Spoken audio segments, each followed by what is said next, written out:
Today we're coming back and we're doing a review for the Callisto Protocol. This is the spiritual successor to the Dead Space series and was made by a lot of the same developers. If you've seen my Dead Space series review, you'll know I'm a big fan. I even like the third one. In a lot of ways, I feel this game is a worthy successor to Dead Space, but I fear how much my nostalgia blinds me because unfortunately this game has a fair few issues. I'll get more into that for other review. So let's get started on this. So this game introduces melee combat to the Dead Space formula. This is probably a big step back towards survival horror after Dead Space 3. You actually spend a decent chunk of the beginning of the game without a gun, so they're really emphasizing this. You're forced to constantly make the decision of, do I want to try to melee this guy and save ammo or not? In general, the melee was a good idea, but unfortunately it didn't really work out too well. There's a big problem with it. When it works, it feels really good, and when it doesn't work, it feels really bad. The main problem is the dodging. In order to dodge, while enemies attacking, you have to face them, and you have to move the left stick to the left or right. And then if it's a combo, you have to alternate between left or right. Having to face the enemy is kind of awkward, and you're pretty well defenseless if you get hit in the back. And it's the over-the-shoulder kind of conflicts with that melee and having a chance to get out of the way. It also doesn't work well with multiple enemies, even if they're all in front of you. It does make me sort of wonder if this game originally you were supposed to fight one enemy at a time, and that's why the melee feels so focused around one enemy at a time. In retrospect, they could have just put a Dark Souls dodge roll and been fine, but I do like that they tried something new and something with a more unique feel. One feature that was fun though is if you're attacking an enemy and you do a melee combo, the enemy will try to slip away, but you get the option to do this auto aim shot and you can continue your combo. It's got sort of fun John Wick feel to it. It's also sort of like an inverse of Resident Evil's shoot into melee combo they have. But it also has problems with multiple enemies. It feels really bad when an enemy knocks you out of trying to shoot another enemy. There's also blocking, but you still take noticeable damage. And if you don't upgrade, it becomes pretty quickly useless. There's also a big slow melee attack that's kind of fun. That's bigger and does more damage. The shooting is good as ever. It has a very weighty feel, and it's fun to blast chunks for enemies. Each weapon feels different and is useful.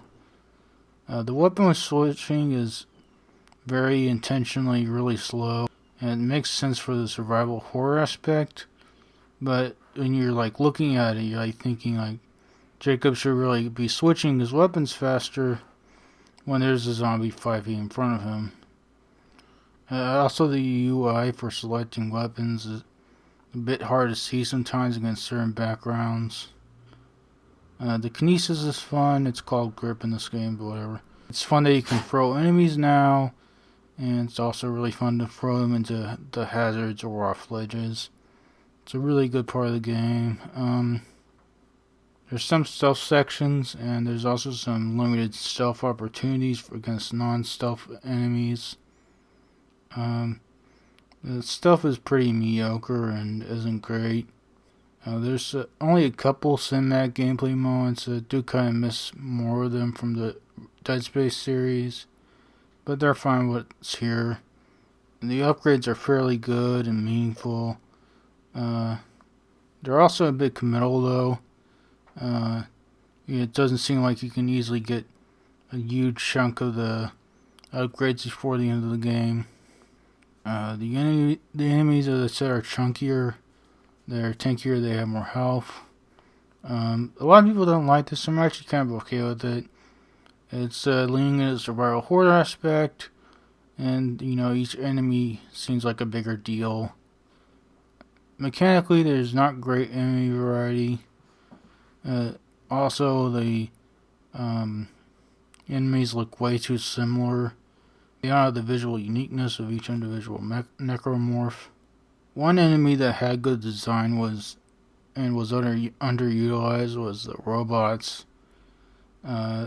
They could have had more use of the robots and given them a bit better mechanics, because all you have to do is kind of just shoot them in the head once you have a gun, or stealth around them when you don't. There's a very bad mini boss called the Two-Head. It's quite a bullet sponge. It has a ridiculous melee range. The game just refuses to let you run past it in any way. You either have to dodge like at least twice to get around it, or strictly run in circles away from it. The structural level design is fairly good, and there's decent fleshed out side paths. The story's fairly good. The plot hooks you quickly and doesn't let go. There's not too big a cast of characters, but they're all good, and there's no bad or throwaway characters. They all have depth and are delivered by good performances. As the world, like Dead Space, is a very interesting and fleshed out world. It seems even closer to Aliens, but isn't as grungy as Dead Space, which has its positives and negatives. You get to see these artificially clean environments that's sort of reminiscent of the RE labs. And you also get to see them become like gooier as the zombies take over. And you also get to see more outdoor environments. You get these nice mountain landscapes, and you get to see Jupiter in the night sky. But we don't see as many ships and engine rooms, and it's good old clunky industrial machinery. The world is more grounded. It seems to not have interstar system travel, which is an interesting change of pace. The visual aesthetics, like in Dead Space, are extremely good. All the tech and the prison rooms and the landscapes look great. One sort of nitpick, though, is that the holograms don't provide as much good highlighting contrast as they did in Dead Space. I don't often bring this up, but there's a good sort of photorealism. I only say sort of because photos don't really look real. Everything has its style, and movies don't look like real life, so that sort of thing. The creature design is good, but not as good as Dead Space. The gooey zombies aren't as unique. They're pretty similar, especially things like the fungus zombies in Last of Us. They're not near as unique as the necromorphs. There are some good ones that are more than just gooey zombies, though. The weapons aesthetics aren't near as unique as Dead Space. They're a lot more by the book. I also kind of had a problem with telling the difference between the hand cannon and the attack pistol at a glance. And like Dead Space, they still got good, fun and gory death animations. They're fun to watch. I heard there was some pretty bad performance issues at launch, especially on PC. But when I was able to get to it, I played just fine on Xbox Series X.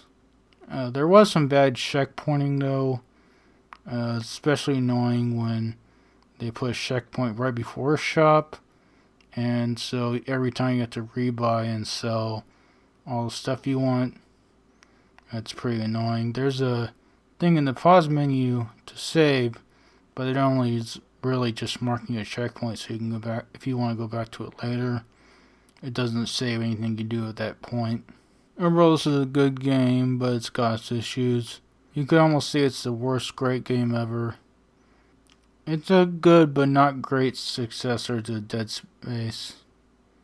After all this, I enjoyed it despite its flaws. I'm giving it an 8.85. And after that, we're going to get into some spoilers. At the end, they sort of introduced this like alien Illuminati faction. And as a fan of the original Deus Ex, find that quite exciting. Want to see more of that. Another thing is they introduced this idea of downloading and uploading memories. I thought it was going to have something to do with Jacob's memory loss, but it didn't seem to. Maybe I missed something, or they'll go into more of that in the sequel. It did kind of seem to explain there, like maybe it's like it was just PTSD or something. Yeah, I was also sort of surprised that you never like played through like a past section via memory downloading, or you didn't like find out this was all big one memory download. Yeah, anyway, there's a cliffhanger ending, but it's good and fun, and gets me excited for the sequel. So that's about it for Callisto Protocol. Thank you to anyone who likes, comments, or subscribes. And this isn't just an engagement call. I don't have too many people to talk about video games with. So if you want to see something about this game, or even just other games, go ahead and put it down in the comments. Also, I want to know what you want to video games you want me to see cover. Thank you to anyone who likes, comments, or subscribes. So anyway, that's it.